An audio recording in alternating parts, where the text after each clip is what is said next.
I went back and introduced her to my daughter. It was really lovely, and hearing her tell my daughter that one of the greatest moments of her life was listening to me tell our headmaster to in front of the whole school after an episode where he was being outrageous. The look on my daughter's face was priceless. She offered to get me through a biology GCSE on her own time during lunch breaks to put me through the whole syllabus. And I think that has given me, I suppose, just more confidence in myself when things have gone wrong.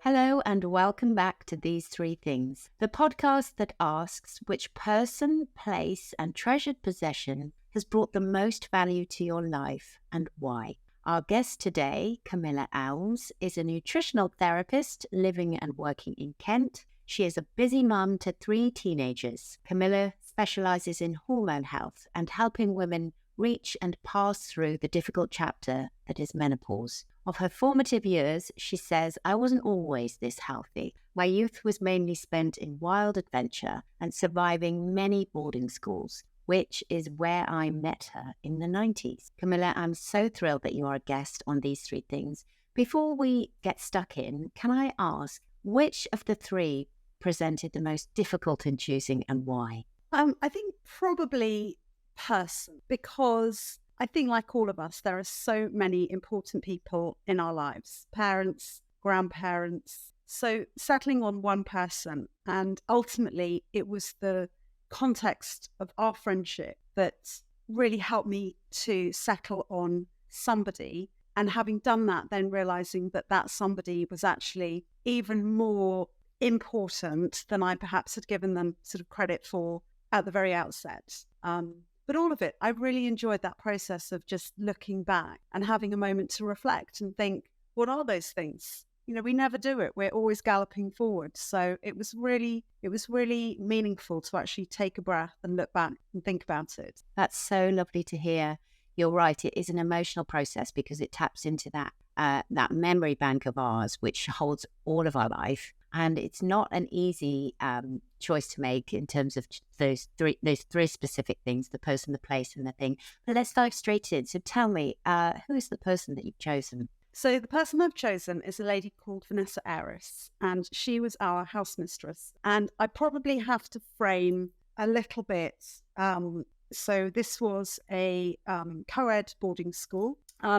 She was the housemistress of a girls' boarding house that I was in called Fawley, and she was quite a dragon. I think that when we first met her, she wasn't somebody who on first impressions was sort of warm and cuddly and even particularly sort of maternal in the way that you might think of now. She was kind of strict and fierce, but I think what I realized upon reflection was that she was just so fair, and she fought for me. And that was at the time, I think, when I don't know what years we had been at school then, from 13 up to 18. And I sort of, landed in school having had a really difficult time at the school I'd been at before. I'd been expelled from my previous school, at a really young age. And, I look back at that now and think that, I was very sort of, unnurtured in that environment, somebody so young.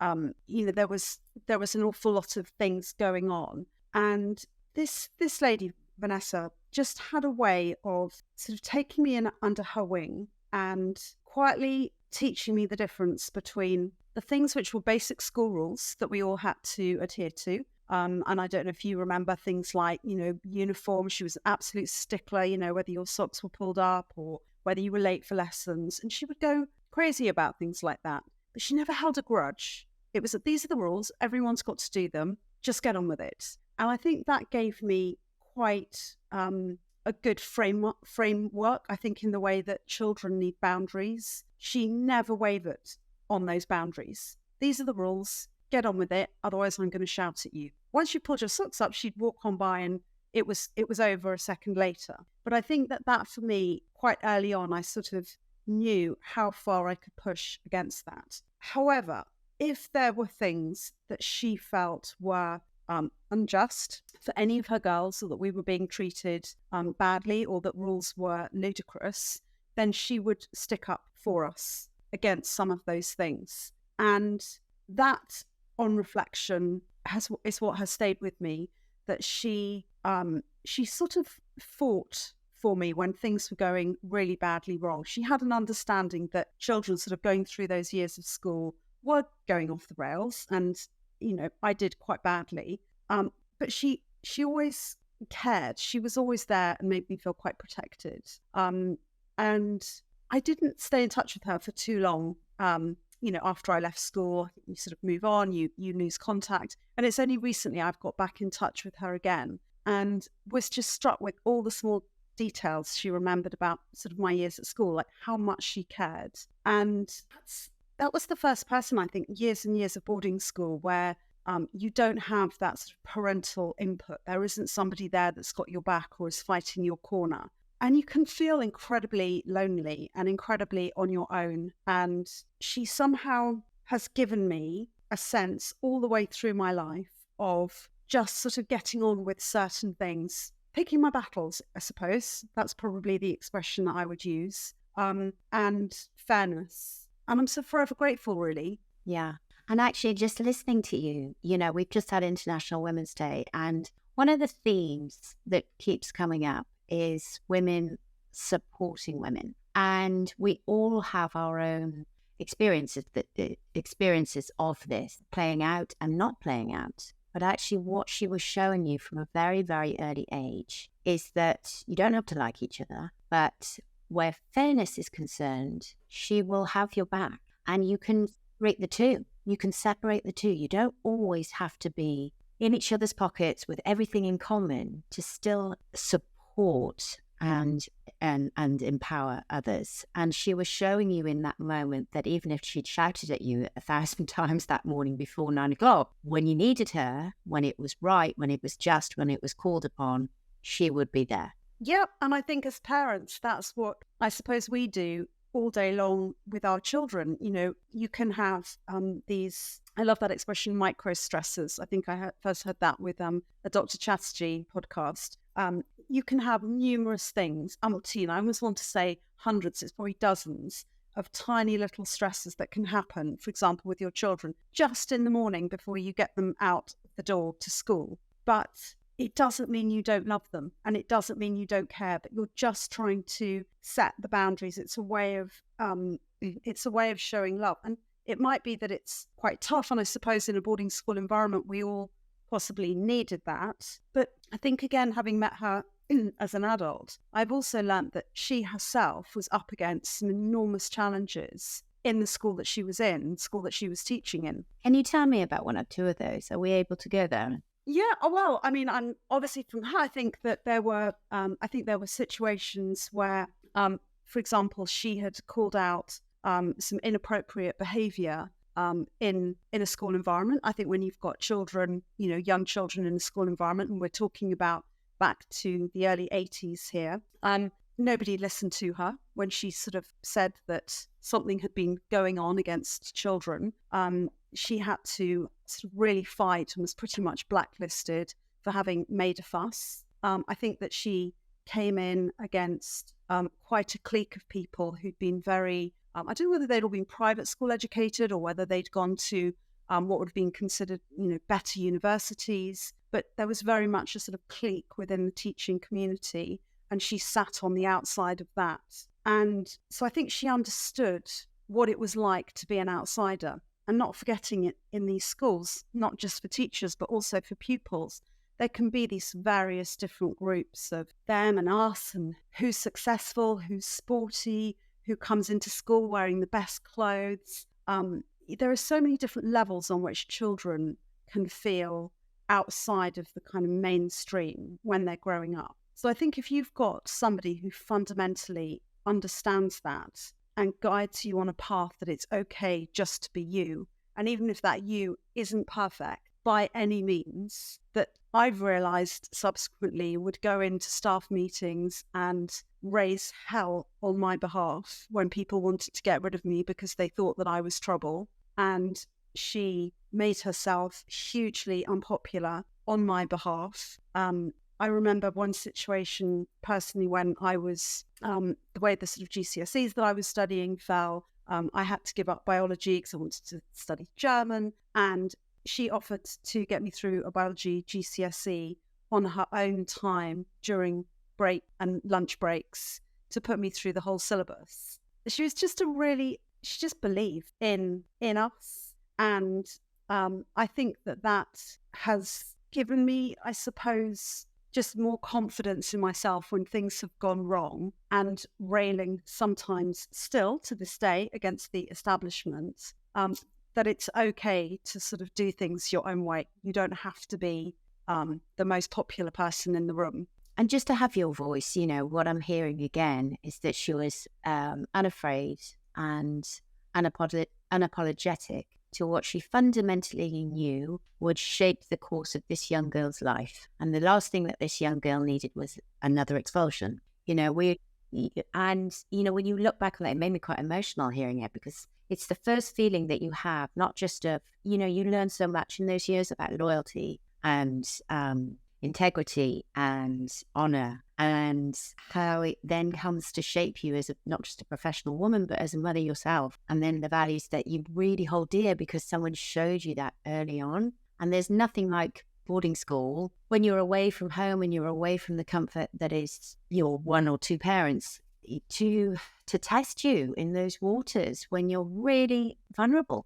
And it just sounds to me, I remember her because I was in the same boarding house, but hearing your particular account of her has made me quite emotional, because it really shows you the lengths a person will go to have your back and to see what are the really important years of your life, your education. And we can't forget, so I'm interrupting you, but we can't forget that when you go back 35 years to who we were back then, all of these safeguarding issues, all of the mental health rights of children, they did not exist. And I think that a lot of the behaviour that we exhibited was not out of anarchy or being some awful, terrible person, but that we were in these school environments where there were actually an awful lot of pretty terrible adults. And we didn't have an awful lot of protection against that.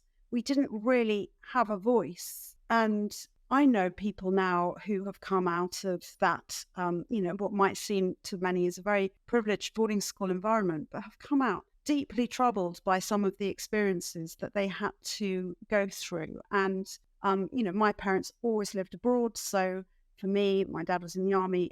It wasn't sort of deemed to be a choice. We were put into these environments where you just trusted that everybody was going to look after you and you were going to be okay. And that categorically wasn't the case. And I think against that background, for somebody to see me and protect me, whilst at the same time having absolutely zero fear of bringing down the house if there were certain things that, rules that we disobeyed. But it was that distinction between the behaviour and the person. I don't like the behaviour, but I really believe in the person. And I think that for me is the inch by inch support that got me through school and has possibly even now enabled me with, my children. I do now work as a nutritionist, and I speak to, a lot of my clients who've had difficult situations in their lives that perhaps have got them to places where suddenly they are not in great health or not feeling tremendous themselves. And, that distinction between sort of who we are fundamentally as people and the way in which it sometimes manifests, I think that's a really important distinction to have been able to recognize from a young age. Yeah, absolutely. Wow. It's really powerful to hear this and actually go back. I'm feeling transported back to Hatley Road, 1990. Are you in touch with her now? So she's still living back in Cheltenham, not retired. She's on the board of other schools. She's still teaching. So she still does a lot of coaching. She was a science teacher, so biology, chemistry. She has a lovely garden. And she's wonderful. And I went back and introduced her to my daughter, and it was really lovely. And hearing her tell my daughter that one of the greatest moments of her life was listening to me tell our headmaster in front of the whole school after an episode where he was being outrageous. The look on my daughter's face was priceless. And I hadn't remembered that. I hadn't remembered it. Brilliant. Can I ask you now to tell me about the place in which you'd chosen to talk about? Yes. So it's not dissimilar in terms of sentiment. So the place I've chosen is a cottage. It's called Cottage on the Green. It's in Somerset, and it's where my grandparents live.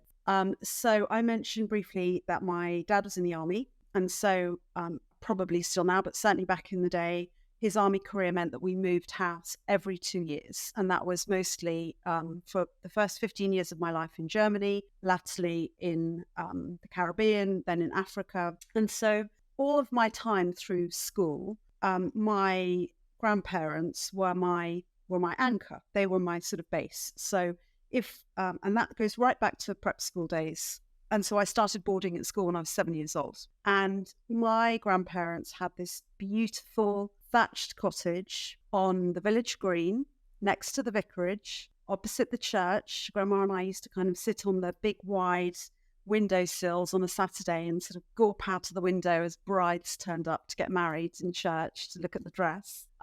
And it was just the most safe and wonderful place. And I think that the word for me, if I'd had to choose a word, it would have been safety. I think that in amongst all of the chaos of my parents moving all the time, all the different schools that I therefore went to as a result of that, this particular house became my home that I would retreat to. Not normally during the school holidays, although occasionally, definitely half terms, weekends. And it just had the most sort of idyllic rhythm that I don't know even exists anymore.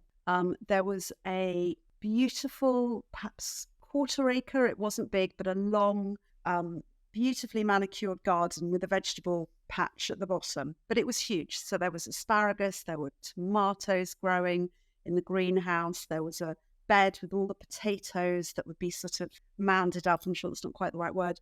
There was a tree with walnuts, there were apple trees, there were fruit cages.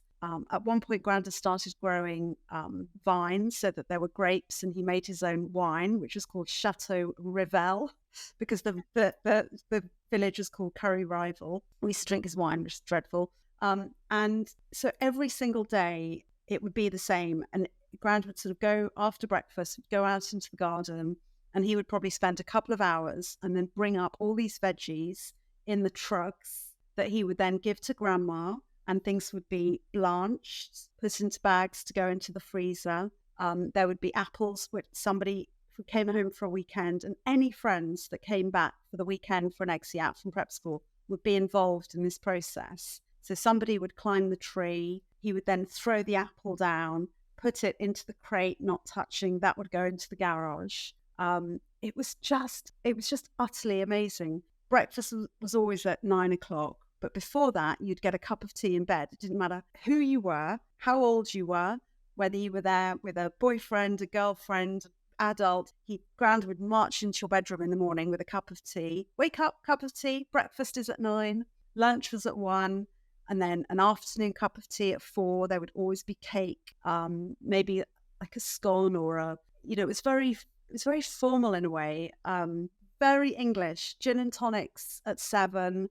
Supper at 8. You could literally set your watch by the rhythm of the day. And I just adored it. I just felt didn't matter what storms were going on in my life. This wonderful, traditional and wholesome place was the sort of backbone to all of that chaos. Beautiful. Is it still in existence? I imagine that your grandparents have sold it, or who lives there? Yeah, so my grandparents, my goodness me, would have died now years and years ago. We had a big party. My brother and I had a big party there before the house got sold, and actually it was really lovely because we sort of played party games, and he had a load of his friends up from uni, and it was really nice. It was very respectful. But I went back about probably now 15 years ago, maybe even a little bit longer. and was sort of having a little peek outside, and the couple that lived there invited me in, and they put a little conservatory on the back of the kitchen, but they showed me around downstairs. And then I stayed for lunch. They invited me to stay for lunch, and it was so beautiful because they had all the veg. It was in the summer. All the veg from the garden came up for lunch. The lady who lived there made this beautiful lemon ice cream, and I still have the recipe that she gave me. And then she gave me a couple of cuttings from plants in the garden, which I then took back to my own garden. So it was really nice to go back. Really special. But did it smell different? I think because the smell is so important to a house. I would drive in, and I was called him Granda, like Granda. I don't know if it's weird, if it's a sort of Northumberland thing, but he was always Granda. And he always called me Camille. No one else on this planet's ever called me Camille, but he would sort of say, "Hello, Camille," when I arrived. I can't, but I could drive in, and I could see him, I could hear his voice doing, it was incredibly strong. And I was lucky that I had my grandparents alive until I was in my 20s. So I do remember them. Was that their family home forever? So from the age of about 7. So they bought that house. They moved there when I was starting at prep school down in Dorset, because they had been living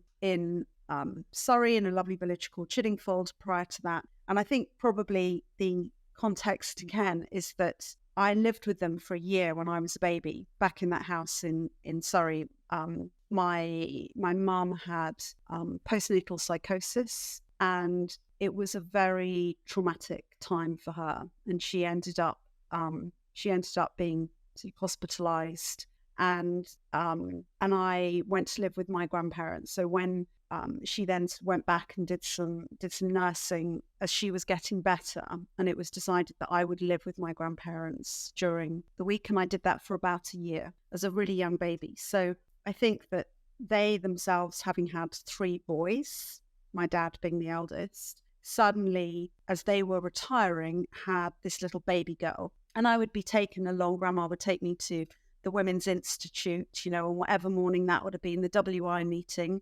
when she was knitting and listening to whatever was going on. So I think that the sort of bond that I had with my grandparents was quite unique in that way. The fact that they moved to a different part of the world just to be able to be close to where my parents had chosen to send me to school while they were away. And it was a place of sort of no judgment either. And I think, again, against this storm of so many distressing things that were going on at school at that time, to be able to sort of just come home and dock. Cottage on the green. I mean, that's just dreamy in itself, isn't it? And it was thatched. Oh, I can almost picture Ma Larkin from the Darling Buds of May, that beautiful sort of... Yeah, if you drew it, it would be like that, where the little windows upstairs that were sort of leaded had the almost like the sort of like the fringe and the eyebrows of the thatch coming over them. But I don't know that anybody's life would be so perfectly simple in that respect nowadays. Also, perhaps so insular.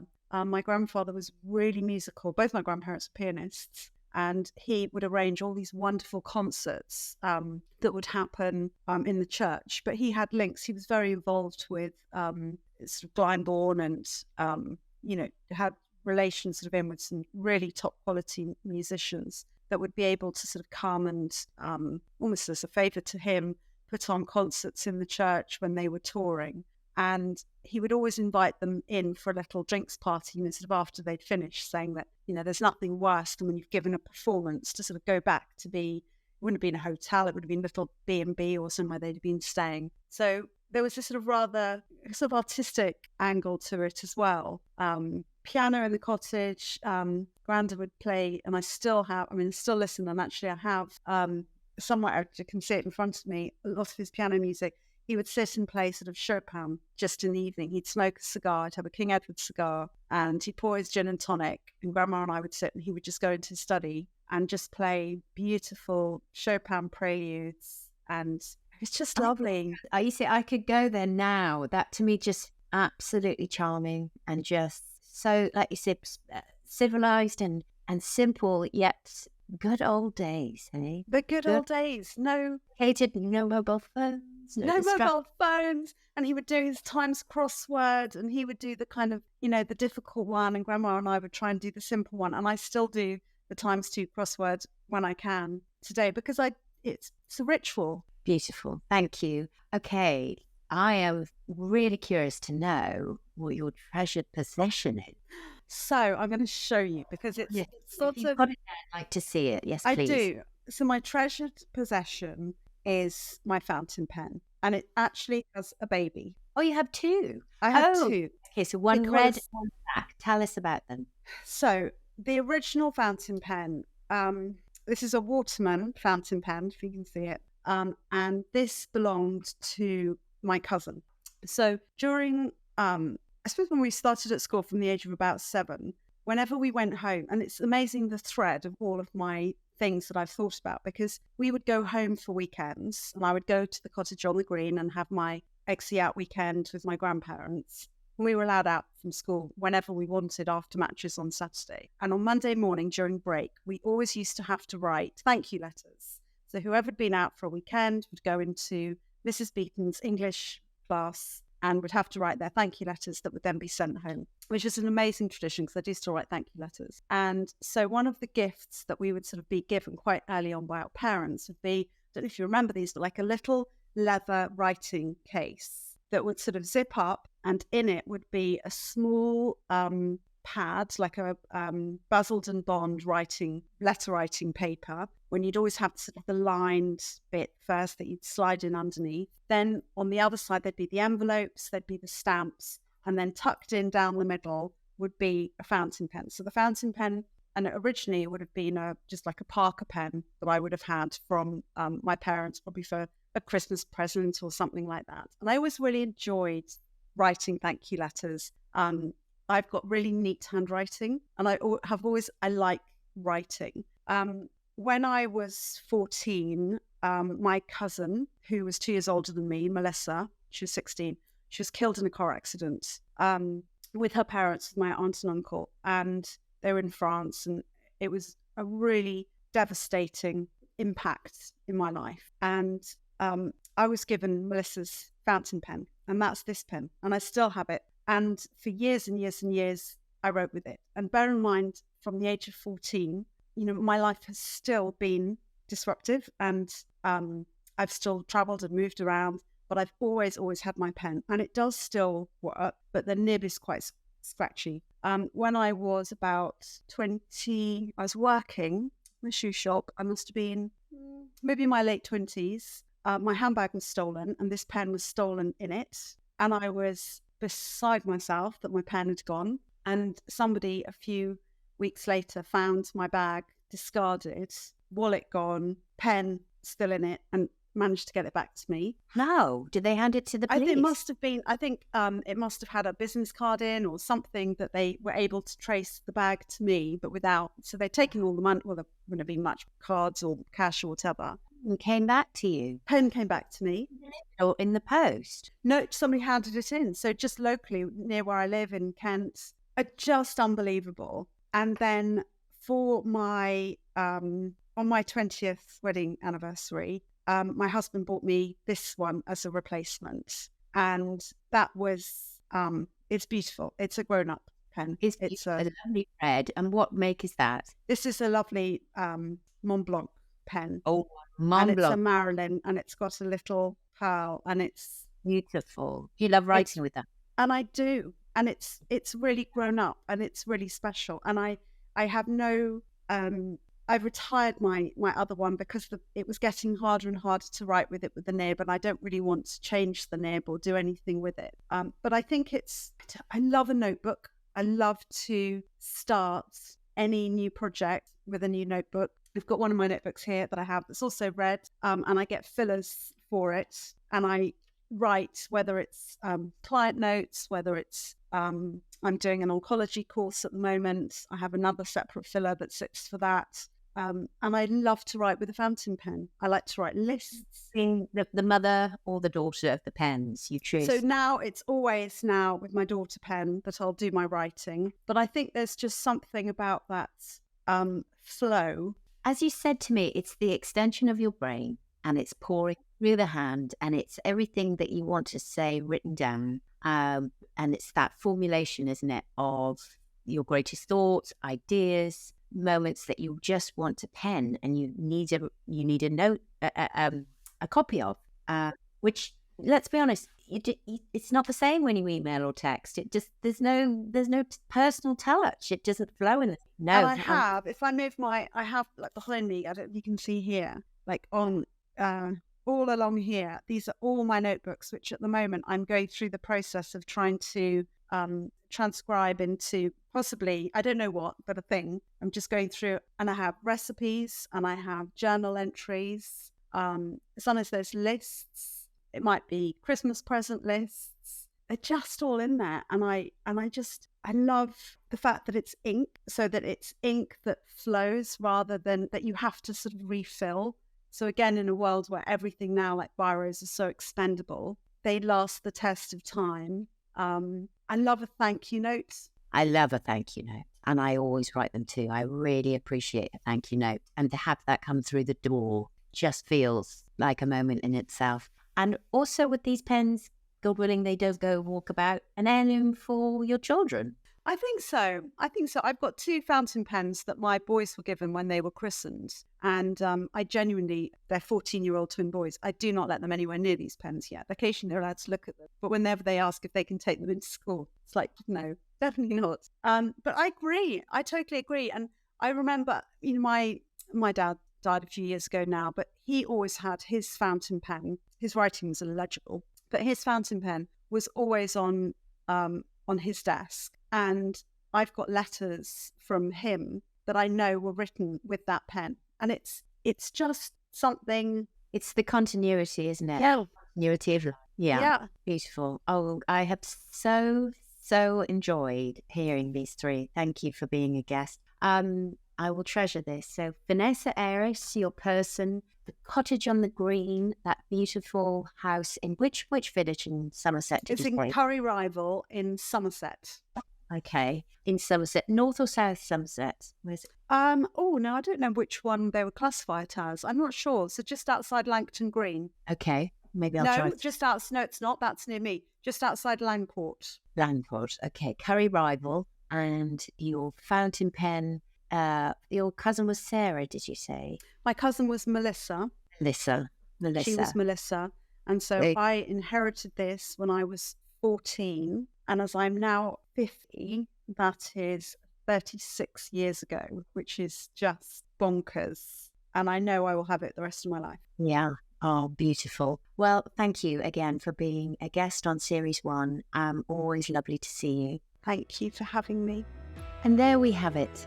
A huge thank you to our guest this week, and also to you, our listener. I am so very grateful for the time that you take to tune in and listen each week. So, if you have enjoyed this podcast and would like to hear more episodes, then please press subscribe or follow now. Until next week, take care. Goodbye.